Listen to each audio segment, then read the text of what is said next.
അപ്പൊ എനിക്ക് അപകടം വരുന്നതിൽ നിനക്ക് വിഷമമുണ്ടല്ലേ? അപ്പോ നിനക്കെന്നോട് സ്നേഹമുണ്ട്. സ്നേഹം ഉണ്ടായിട്ടൊന്നുമല്ല. നിങ്ങളെ പോലൊരു കാട്ടുപോത്തിനെ ആര് സ്നേഹിക്കാനാ? മാമന്റെ പോലീസുകാര് തല്ലി ഇഞ്ച പരുവാക്കിയാ ഞാൻ തന്നെ വേണ്ടേ നോക്കാൻ? എന്നെ തല്ലാനോ? നിന്റെ മാമന്റെ പോലീസുകാര് എന്നെ തല്ലാനോ? എന്നാ ഒന്ന് കാണണമല്ലോ. വിളിക്കേ, അയാളെ ഇങ്ങോട്ട് വിളിക്കേ. പറഞ്ഞ മനസ്സിലാവില്ല എന്ന് വെച്ചാ എന്ത് ചെയ്യാനാ? എടി, നിനക്ക് പേടിയാണെങ്കിൽ ഞാൻ വിളിക്കാം. മാമാ, ACP മാമാ. ഈശ്വര, നിങ്ങൾ എന്തൊക്കെയാ കാണിക്കുന്നേ? കൊള്ളു കുടിച്ചാ ഇങ്ങനെ ബുദ്ധി കെട്ടു പോവോ? ഇത് പേടിച്ചിട്ടാ നിങ്ങളെ വിളിച്ചിട്ട് ഞാൻ ഫോൺ എടുക്കാതിരുന്നെ. ഞാൻ ഇവിടെ ഉണ്ടെന്ന് നിങ്ങളോട് ആരാ പറഞ്ഞേ? അതൊക്കെ ഞാൻ അറിഞ്ഞു.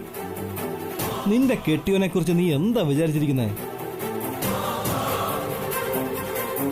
കാര്യങ്ങൾ മണത്തറിയാൻ എനിക്കൊരു പ്രത്യേക കഴിവുണ്ട്. ഞാൻ നിന്റെ മാമനോട് സംസാരിക്കുന്നത് നിനക്ക് ഇഷ്ടമല്ലെങ്കിൽ ഞാൻ സംസാരിക്കുന്നില്ല. പക്ഷേ നിന്നെ ഞാൻ കൊണ്ടുപോകും. മര്യാദയ്ക്ക് എൻ്റെ കൂടെ വന്ന അലമ്പുണ്ടാവില്ല. നീ അനുസരണക്കേട് കാണിച്ച ഇവിടെ ഞാൻ എൻ്റെ തനി ഗുണം പുറത്തെടുക്കും. വാടിക്കോട്ടെ.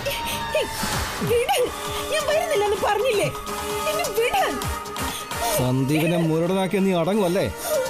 വരാനാ പറഞ്ഞു. വരുന്നില്ലെന്നല്ലേ ഞാൻ പറഞ്ഞു.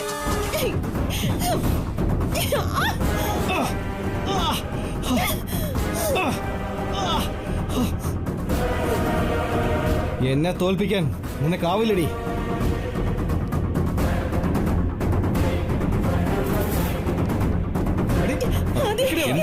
എന്താ കാര്യം? ആരാ നിങ്ങൾ? എന്താ വേണ്ടത്? എനിക്ക് വേണ്ടത് എന്റെ ഭാര്യയാ. ആദിക്ക് മനസ്സിലായില്ലേ? ഇത് ഇവളുടെ ഭർത്താവാ. ഇവളെ കൊണ്ടുപോകാൻ വന്നതാണെന്ന് ഇയാൾ പറഞ്ഞതിന്റെ അർത്ഥം. ആദി, എന്നെ വിട്ടുകൊടുക്കല്ലേ ആദി. എന്നെ ഇവിടുന്ന് കൊണ്ടുപോയാ പറയാതെ വന്നതിന്റെ ദേഷ്യം എല്ലാം തീർക്കും. എന്നെ തല്ലിക്കൊല്ലും. വിട്ടുകൊടുക്കല്ലേ ആദി. വാടാ ഇങ്ങോട്ട്.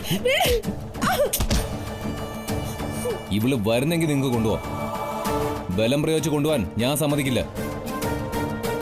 ഇതെന്റെ ഭാര്യയാ. എന്റെ കണ്ണു വെട്ടിച്ച് ഇവിടെ വന്നിരിക്കുന്നത്. ഇവളെ ഞാൻ കൊണ്ടുപോകും.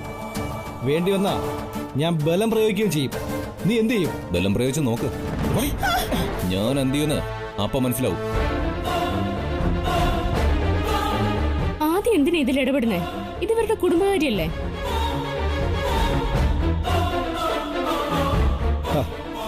എന്താ ഇവിടെ?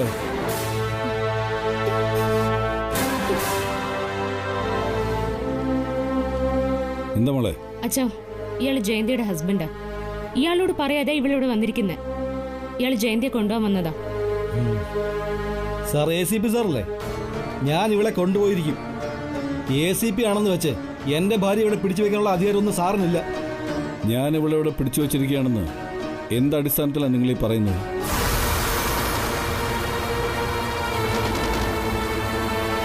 വയ്യാതെ കിടക്കുന്ന എൻ്റെ ഭാര്യയെ നോക്കാൻ കുറച്ച് ദിവസം ഞാൻ ഇവളോട് ഇവിടെ വന്ന് നിൽക്കാമോ എന്ന് ചോദിച്ചു.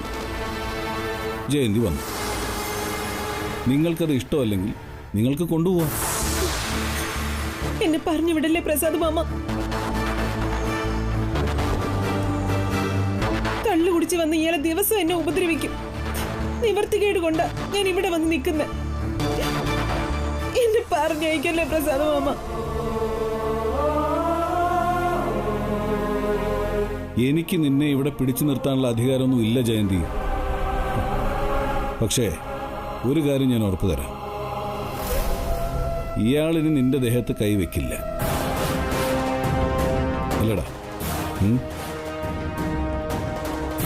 ഇനി നീ ഇവളെ കൈവച്ച ഇവളിൽ നിന്നൊരു പരാതി എഴുതി വാങ്ങി ഗാർഹിക പീഡനത്തിന് നിന്നെ ഞാൻ അറസ്റ്റ് ചെയ്യും. പിന്നെ ലോക്കൽ സ്റ്റേഷനിൽ കൊണ്ടുപോയി ലോക്കപ്പിലിട്ട് ശരിക്കും പെരുമാറാൻ നിർദ്ദേശം നൽകും. കോടതി വിധിച്ച ശിക്ഷയും കഴിഞ്ഞ് നീ പുറത്തിറങ്ങുമ്പോൾ ഇവളെ തല്ലാനുള്ള ബലം നിന്റെ ഈ രണ്ട് കൈകൾക്കും ഉണ്ടാവില്ല. എൻ്റെ പോലീസുകാർ നിന്റെ ഈ രണ്ട് കൈകളും തല്ലി ഓടിച്ചിരിക്കും.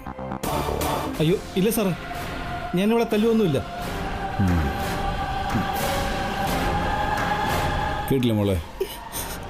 ഇനി നീ ധൈര്യമായിട്ട് വയ്ക്കും. ശരി.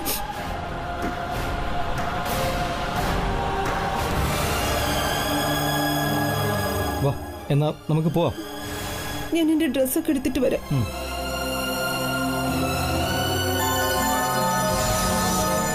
അയാൾ എങ്ങനെ കണ്ടുപിടിച്ചു എന്ന് നീ ആലോചിക്കണമെന്നില്ല. ഇങ്ങോട്ടുള്ള വഴിയെ ഞാൻ കൃത്യമായിട്ട് പറഞ്ഞു കൊടുത്തിരുന്നു. ഇനി നിന്നെ ഈ വഴിക്ക് കാണാൻ പാടില്ല.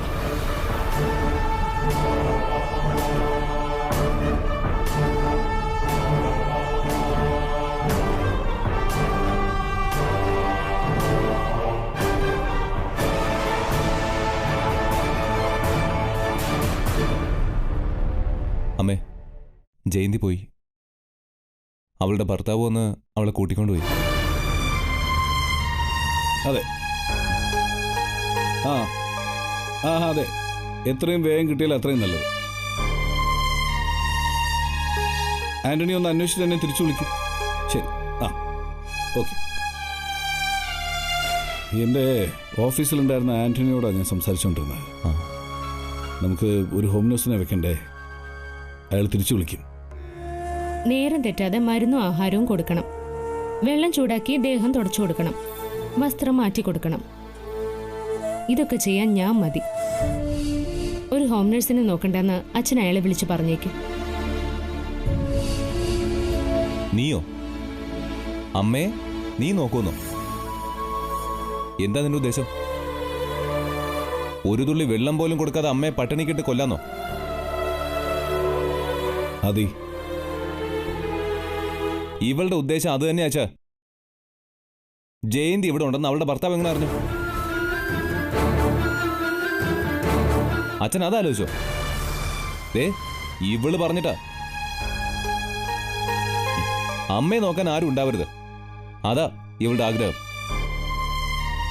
അയാൾക്ക് വഴി പറഞ്ഞു കൊടുത്തത് ഞാൻ തന്നെയാ. ജയന്തി ഇവിടുന്ന് പറഞ്ഞേക്കാൻ ഞാൻ ആഗ്രഹിച്ചിരുന്നു. പക്ഷെ അതിന്റെ കാരണം അമ്മയോടുള്ള വെറുപ്പല്ല, നിന്നോടുള്ള അവളുടെ സമീപനം അത്ര ശരിയല്ല. പക്ഷെ എനിക്ക് നിന്നെ വിശ്വാസം ഇല്ല. ഹോം നഴ്സിനെ വയ്ക്കേണ്ടെന്നൊന്നും ഞാൻ പറയുന്നില്ല. ഹോം നഴ്സ് ചെയ്യുന്ന എല്ലാ ജോലികളും ചെയ്യാൻ എനിക്ക് പറ്റുമെന്നാണ് ഞാൻ പറഞ്ഞത്. ആത്മാർത്ഥമായിട്ട് തന്നെ ഞാനത് ചെയ്യുകയും ചെയ്യും. പക്ഷെ ഒരമ്മ എന്നുള്ള പരിഗണന ഞാൻ കൊടുക്കില്ല. അമ്മയെന്ന് വിളിക്കുകയില്ല. നിന്റെ സഹായം എന്റെ അമ്മയ്ക്ക് വേണ്ടെങ്കിലോ? അതി, തടയണ്ട. ഹോം നഴ്സ് ചെയ്യുന്നതിനേക്കാളും തുളസി ചെയ്യുന്നതായിരിക്കും ദുർഗയ്ക്ക് സന്തോഷം. മോളുടെ കൈകൊണ്ട് ഒരു തുള്ളി വെള്ളം കിട്ടിയിരുന്നെങ്കിലെന്ന് അവൾ ആഗ്രഹിക്കുന്നുണ്ടാവും.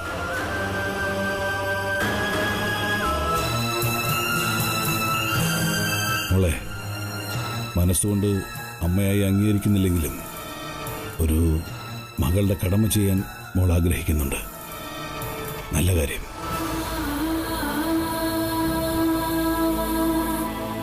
ഒരു ഹോം നഴ്സിനെ പോലെ പരിചരിക്കുന്നവൾ ഇടയ്ക്ക് അമ്മയെന്നൊന്ന് വിളിക്കുകൂടി ചെയ്ത നല്ലത്.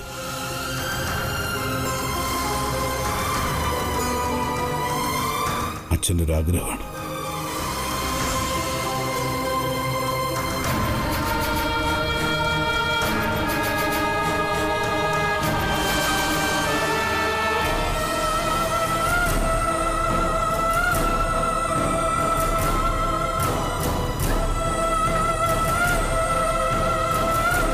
അച്ഛൻ്റെ ആഗ്രഹം കേട്ടില്ലെന്ന് വയ്ക്കാൻ എനിക്ക് കഴിയൂ.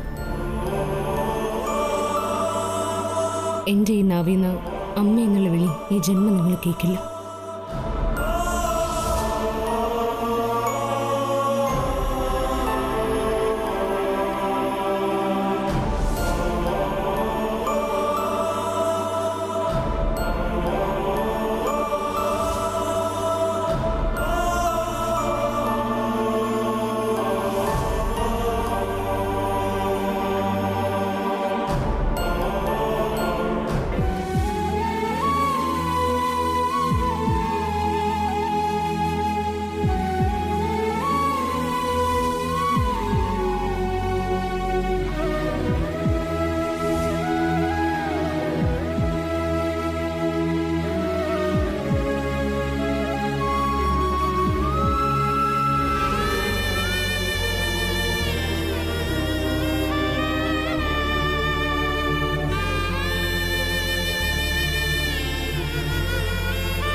രോഗിയെ പരിചരിക്കുക എന്ന് പറയുന്നത് വലിയ ബുദ്ധിമുട്ടുള്ള കാര്യമാണ്. ബുദ്ധിമുട്ട് മാത്രമല്ല, മടുപ്പും ഉണ്ടാക്കും. പക്ഷേ മടുപ്പും തളർച്ച ഒന്നും കാണിക്കാതെ മോൾ അമ്മയെ നോക്കുന്നു. അതും സ്വന്തം ആരോഗ്യം പോലും ശ്രദ്ധിക്കാതെ. മോള് നന്നായി ക്ഷീണിക്കുകയും ചെയ്തു. സാരമില്ല അച്ഛാ, ഇതൊരു ബുദ്ധിമുട്ടായിട്ട് എനിക്ക് തോന്നിയിട്ടില്ല. ഇതുവരെ മടുപ്പും ഉണ്ടായിട്ടില്ല. പക്ഷെ ഇനി ഇത് തുടർന്ന് ശരിയാവില്ല മോളെ. നീ മാസം തികഞ്ഞു നിൽക്കുന്നൊരു പെണ്ണാ. അത് ഞാൻ മറക്കാൻ പാടില്ലല്ലോ. ഒരു ഹോം നഴ്സിനെ ഞാൻ ഏർപ്പാടാക്കിയിട്ടുണ്ട്. നാളെ കാലത്ത് അവരെത്തും. ഇനി മോൾക്ക് റെസ്റ്റ് എടുക്കാം. ഇനി എത്ര ദിവസം കൂടി ഇതൊക്കെ ചെയ്തു കൊടുക്കാൻ കഴിയുമെന്ന് എനിക്കറിയില്ല അച്ഛാ. 16-ാം തീയതി എന്നോട് അഡ്മിറ്റ് ആവാനല്ലേ ഡോക്ടർ പറഞ്ഞിരിക്കുന്നത്. അതുവരെ അമ്മയെ ഞാൻ തന്നെ നോക്കാം. ഞാൻ ഹോസ്പിറ്റലിൽ അഡ്മിറ്റ് ആയതിനു ശേഷം ഹോം നഴ്സിനെ വെച്ചാൽ മതി. അതും 1-2 മാസത്തേക്ക്. 2 മാസം കഴിഞ്ഞാൽ എനിക്ക് വീണ്ടും ചെയ്തു കൊടുക്കാൻ കഴിയുമല്ലോ. എനിക്ക് മോളുടെ മനസ്സ് മനസ്സിലാവുന്നില്ല. അബദ്ധത്തിൽ പോലും അമ്മയെന്നൊന്ന് പറഞ്ഞു പോകാതിരിക്കാൻ നീ ശ്രദ്ധിക്കുന്നുണ്ട് അല്ലേ? പക്ഷേ അമ്മയെ മറ്റാരെ ഏൽപ്പിക്കാൻ നീ തയ്യാറാവുന്നുമില്ല. ഒന്നുമില്ലെങ്കിലും എന്നെ പ്രസവിച്ച സ്ത്രീയല്ലേ അച്ഛാ. പൊക്കിൾക്കൊടിയുടെ ബന്ധം നിഷേധിക്കാൻ കഴിയുന്നല്ലോ. മനസ്സിന്റെ ഒരു പാതിക്ക് ഞാനത് അംഗീകരിക്കുന്നുണ്ട്. മറുപാതിയിൽ അവരെന്നോട് ചെയ്ത ക്രൂരതകൾക്കുള്ള കണക്ക് തീർക്കുക. ഒരേ സമയം ഞാൻ ആ സ്ത്രീക്ക് മകളും ശത്രുവാ. മോളെ, എനിക്ക് സംസാരിക്കാൻ വയ്യച്ച. വല്ലാത്ത ക്ഷീണം. ഞാനൊന്ന് കിടക്കട്ടെ.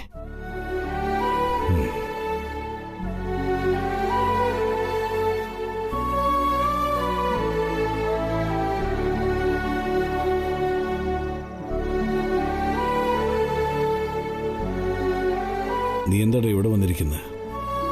മുറിയിലേക്ക് ചെല്ല്. ഓരോന്നിങ്ങനെ ഓർത്തിരുന്നു പോയതാ. ഓർക്കണ്ട ആദി. ഓർക്കാൻ നല്ലത് കുറച്ച് മാത്രമല്ലേ ഉള്ളൂ. അത് മാത്രം ഓർത്തെടുത്താൽ മതി. മനസ്സിനകത്തിട്ട് കുഴിച്ചു മൂടിയ ചീഞ്ഞ ഓർമ്മകൾ പോലും ചിലപ്പോൾ പുറത്തു വരും. അതുകൊണ്ട് ഞാനിപ്പോൾ ഒന്നും ഓർക്കാറില്ല. അച്ഛാ, ഞാൻ ഓർത്തത് തുളസിയെക്കുറിച്ചാ. അമ്മയെ ഏറ്റവും വലിയ ശത്രുവിന്റെ സ്ഥാനത്ത് നിർത്തി യുദ്ധം പ്രഖ്യാപിച്ച തുളസിക്കിപ്പോ അമ്മ കഴിഞ്ഞേ മറ്റാരും ഉള്ളൂ. ശരീരം അനുവദിച്ചില്ലെങ്കിലും വെളുക്കും മുമ്പേ അവൾ ഉണരും.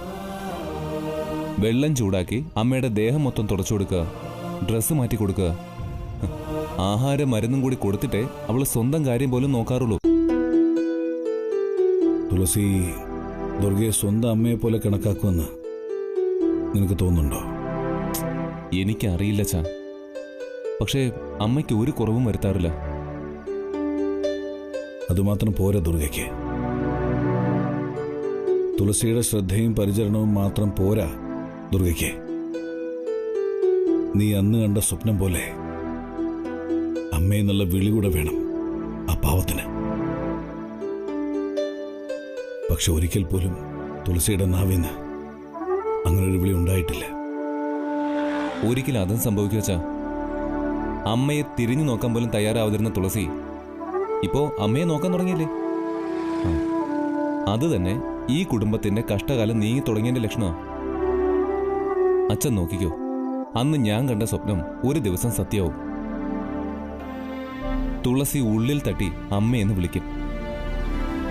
ആ വിളി കേട്ട് ഉറങ്ങിപ്പോയ ദുർഗാമ്മയുടെ മനസ്സും ഇന്ദ്രിയങ്ങളും ഉണരും.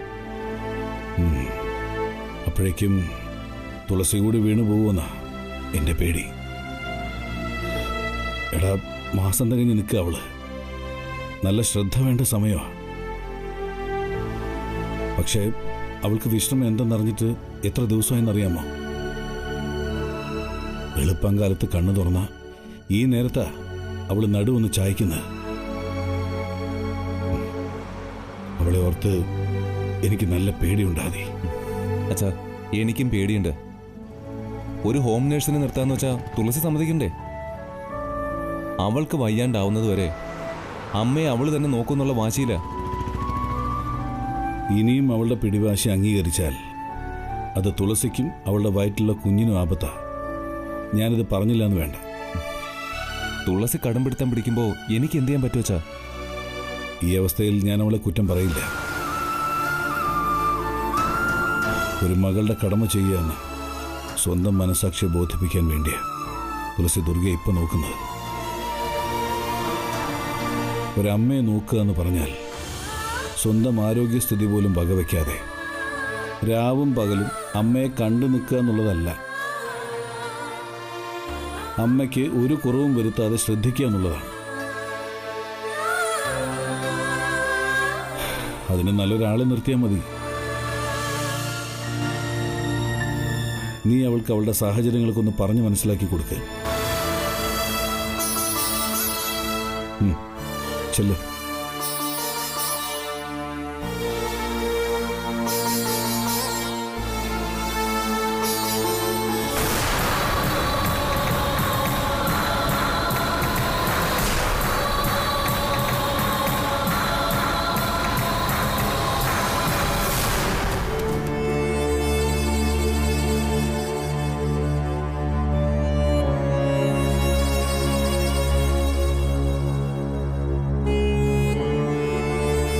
തുളസി, ഒട്ടും വയ്യല്ലേ? അമ്മയെ നീ തന്നെ നോക്കണമെന്ന് നീ എന്തിനാ ഇങ്ങനെ വാശി പിടിക്കുന്നത്? ഒരു ഹോം നേഴ്സിനെ നിർത്താന്ന് പറഞ്ഞല്ലേ? എല്ലാത്തിനും നിന്റെ ഒരു മേൽനോട്ടുണ്ടായാൽ മതിയല്ലോ. കുഞ്ഞാവ് കൂടി വന്നാലുള്ള അവസ്ഥ നീ ഒന്ന് ആലോചിച്ച് നോക്കിയേ. നിനക്കിതിനൊന്നും സമയവും ഉത്സാഹവും ഉണ്ടാവില്ല. അതിനിടയിൽ അമ്മയെ കൂടി നോക്കാന്ന് പറഞ്ഞ നിന്നെ കൊണ്ട് പറ്റുമെന്ന് നിനക്ക് തോന്നുന്നുണ്ടോ? 4-5 മാസം നീ അമ്മയെ നോക്കിയില്ലേ? അമ്മയ്ക്കത് വലിയ സന്തോഷമായി കാണും. അതിൻ്റെ ഒരു തെളിച്ചം അമ്മയുടെ മുഖത്തും കാണാനുണ്ട്. നിറവയറും വെച്ച് നീ അമ്മയെ നോക്കുന്നത് അമ്മയ്ക്ക് സങ്കടമായിരിക്കും. നീ പോയി റെസ്റ്റ് എടുക്കെന്ന് പറയാൻ കഴിയാത്തോണ്ടാ അമ്മ പറയാത്തത്. പിന്നെ നാളെ കാലത്തൊരു ഹോം നേഴ്സ് വരുമെന്ന് അച്ഛൻ പറയുന്നത്. വരട്ടല്ലേ? തുളസി, നീ എന്തൊന്നും മിണ്ടാത്ത? ഞാൻ പറയുന്നത് നീ കേൾക്കുന്നില്ലേ? തുളസി, തുളസി, തുളസി, തുളസി, തുളസി, അച്ഛാ, അച്ഛാ, തുളസി, അച്ഛാ. എന്താടാ? അച്ഛാ, എന്താ? തുളസി വിളിച്ചിട്ട് എഴുന്നേക്കുന്നില്ല. തുളസി, മോളെ, തുളസി, മോളെ, അച്ഛാ, തുളസി എഴുന്നേക്കുന്നില്ല. തുളസി, തുളസി, മോളെ, അച്ഛാ, എന്താ ഇപ്പൊ ചെയ്യാ? അച്ഛാ,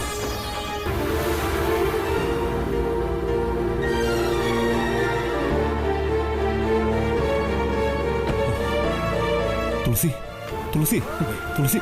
അതെ, നീ വെറുതെ ടെൻഷൻ അടിക്കണ്ട. അവൾക്കൊന്നും ഉണ്ടാവില്ല. നീ വേഗം ഹോസ്പിറ്റലിൽ എത്തിക്കേ. ഞാൻ ഒറ്റയ്ക്കോ? അച്ഛൻ വരുന്നില്ലേ? എടാ, ഞാൻ കൂടി വന്ന ദുർഗയുടെ അടുത്ത് ആരാ? തുളസി, എടാ, നീ പേടിക്കണ്ട. നീ തുളസിയും കൊണ്ട് വരുന്നുണ്ടെന്ന് ഞാൻ ഡോക്ടറെ വിളിച്ച് പറയാം. വേഗം പോയിക്കോ. വണ്ടി ഓടിക്കാൻ എനിക്ക് വയ്യച്ചാ. എന്റെ കൈയും കാലും ഒക്കെ വിറയ്ക്കുക. എന്നാ തുളസിയും കൊണ്ട് ഞാൻ പോവാം. നീ വേഗം ദുർഗയുടെ അടുത്തേക്ക് ചെല്ല്. ഞാൻ ഇവിടെ നിൽക്കാനോ? അച്ഛാ, ടെൻഷൻ അടിച്ച് ഞാൻ ചത്തുപോകും. എന്താ ഇപ്പം ഞാൻ ചെയ്യാ? തുളസി, തുളസി. എന്നാ ആശുപത്രിയിൽ നിങ്ങളെ എത്തിച്ചിട്ട് ഞാൻ പെട്ടെന്ന് തിരിച്ചു വരാം. ആ, തുളസി.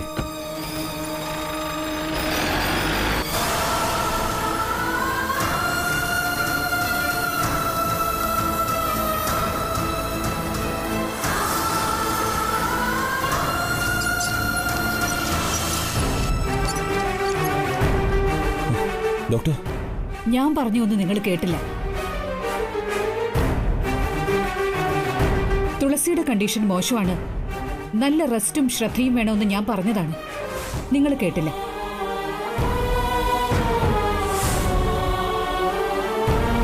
ആ കുട്ടിയെ കൊണ്ട് വിശ്രമമില്ലാതെ വീട്ടുപണികൾ വരെ ചെയ്യിച്ചു. എന്തെങ്കിലും ബുദ്ധിമുട്ടുണ്ടായ അപ്പൊ തന്നെ ഹോസ്പിറ്റലിൽ എത്തിക്കണമെന്ന് ഞാൻ പറഞ്ഞതല്ലേ? അതും നിങ്ങൾ കേട്ടില്ല.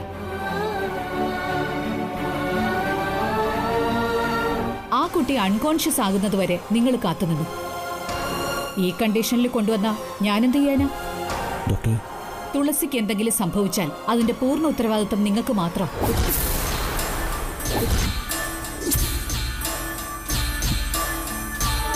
സാറൊരു ഉയർന്ന പദവിയിലിരിക്കുന്ന പോലീസ് ഓഫീസറല്ലേ? സാറിനെങ്കിലും കുറച്ച് ഉത്തരവാദിത്വം കാണിക്കാമായിരുന്നു.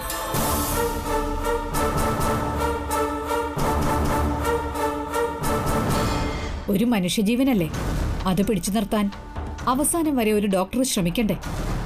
അതുകൊണ്ട് മാത്രം തിരിച്ചു കൊണ്ടുപോയിക്കോളൂന്ന് ഞാൻ പറയാത്തത്.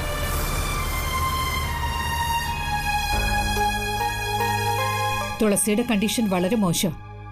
ദൈവത്തിൽ വിശ്വാസം ഉണ്ടെങ്കിൽ പ്രാർത്ഥിക്കൂ. അത് മാത്രമേ എനിക്ക് പറയാനുള്ളൂ.